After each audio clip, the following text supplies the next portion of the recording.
MLC Balmoor Venkat neat పరీక్ష రద్దు చేసి మళ్లీ నిర్వహించాలని, విద్యార్థులకు న్యాయం జరిగేలా చూడాలని కేంద్ర మంత్రి కిషన్ రెడ్డి గారి అపాయింట్మెంట్ కోరడం జరిగింది. కానీ కిషన్ రెడ్డి అపాయింట్మెంట్ ఇవ్వకపోవడంతో ఐక్య యువజన విద్యార్థి సంఘాల నాయకులు అందరూ కిషన్ రెడ్డి ఇంటి ముట్టడించి నిరసన తెలిపే ప్రయత్నం చేశారు. ఇప్పటికైనా కేంద్ర మంత్రిగా ఉన్న కిషన్ రెడ్డి నీట్ విద్యార్థుల పక్షాన వారి డిమాండ్లను మోదీ దృష్టికి తీసుకెళ్లాలని కోరుతున్నాము. వెంటనే కేంద్ర ప్రభుత్వం నీట్ పరీక్ష రద్దు చేసి మళ్లీ నిర్వహించాలి. ఎన్టీఏని రద్దు చేసి జరిగిన పేపర్ లీకేజీపై సుప్రీంకోర్టు సిట్టింగ్ జడ్జితో విచారణ జరిపించాలి. నీట్ పరీక్ష రాసిన 24 లక్షల మంది విద్యార్థులకు, వారి తల్లిదండ్రులకు కేంద్ర ప్రభుత్వం క్షమాపణలు చెప్పాలని డిమాండ్ చేస్తున్నాము. మన తెలుగు రాష్ట్రాల నుండి కూడా 60,000కు పైనే విద్యార్థులు నీట్ పరీక్ష రాశారు.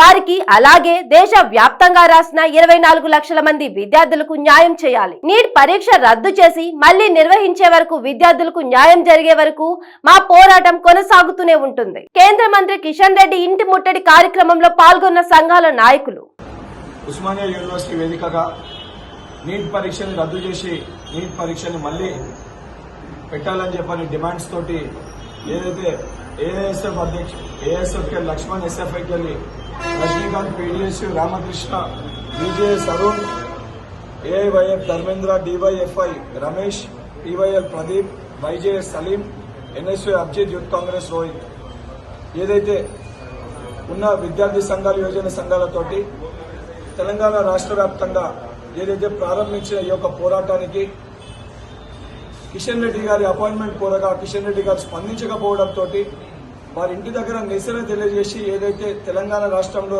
ఎగ్జామ్ రాసిన 60,000 మంది పైగా విద్యార్థులకి, అదేవిధంగా భారతదేశ వ్యాప్తంగా నష్టపోయిన 24 లక్షల మంది విద్యార్థులకి, వారి కుటుంబంలో ఒక కుటుంబ అన్న పాత్ర ప్రతి ఒక్క విద్యార్థి యువజన రాష్ట్ర కార్యవర్గ సభ్యులు, జిల్లా కార్యవర్గ సభ్యులు తీసుకొని బీజేపీ పార్టీకి ఇది ఒక శాంపుల్ లెక్క.